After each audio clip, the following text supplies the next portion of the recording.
CPI మాజీ జాతీయ ప్రధాన కార్యదర్శి సురవరం సుధాకర్ రెడ్డి పార్థివ దేహానికి మాజీ మంత్రి సింగిరెడ్డి నిరంజన్ రెడ్డి నివాళులర్పించారు.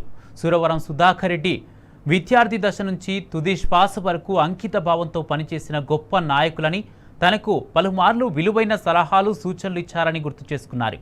రెండు తెలుగు రాష్ట్రాలకు కమ్యూనిస్టు పార్టీకి సురవరం సుధాకర్ రెడ్డి లేని లోటు తీర్చలేనిదని ఆయన కుటుంబ సభ్యులకు తన ప్రగాఢ సానుభూతి తెలియజేశారు నిరంజన్ రెడ్డి.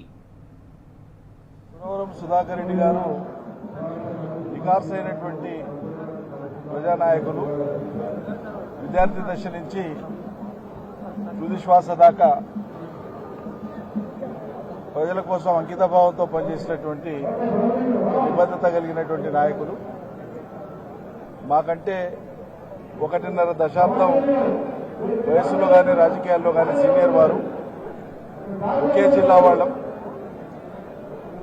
అదేవిధంగా గ్రామాల పరంగా కానీ కుటుంబాల పరంగా కానీ చాలా సంవత్సరాలుగా సన్నిహితంగా ఉన్నటువంటి వాళ్ళం.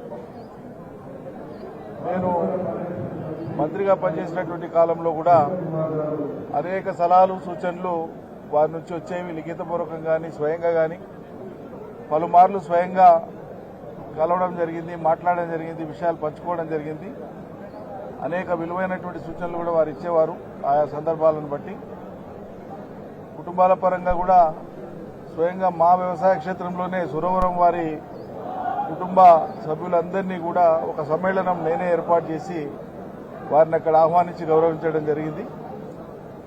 స్వర్గీయ సురవరం ప్రతాపరెడ్డి గారి యొక్క పేరున మేము వెలువరించినటువంటి అమూల్యమైనటువంటి ఒక 3 గ్రంథాలను వెలువరించిన సందర్భంలో వారు ప్రత్యేకంగా నన్ను అభినందించి నా దగ్గరికి వచ్చి మా ఇంటికి వచ్చి నేను ఎంతో గౌరవించి ఎంతో ప్రేమించి ఓ బృహత్తరమైనటువంటి కార్యం మీరు భుజాల మీదకి ఎత్తుకొని చాలా విజయవంతంగా పూర్తి చేసినారు. చాలా సంతోషం.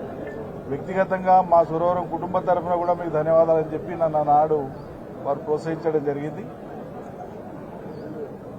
వారి లోటు తప్పకుండా ఉభయ రాష్ట్రాలతో పాటు భారతదేశంలో ఉండేటువంటి సంస్థాపరంగా భారత కమ్యూనిస్టు పార్టీకి, అదేవిధంగా ఈ 2 తెలుగు రాష్ట్రాలకు గొప్ప లోటు అని చెప్పి నేను భావిస్తూ నమస్కారం.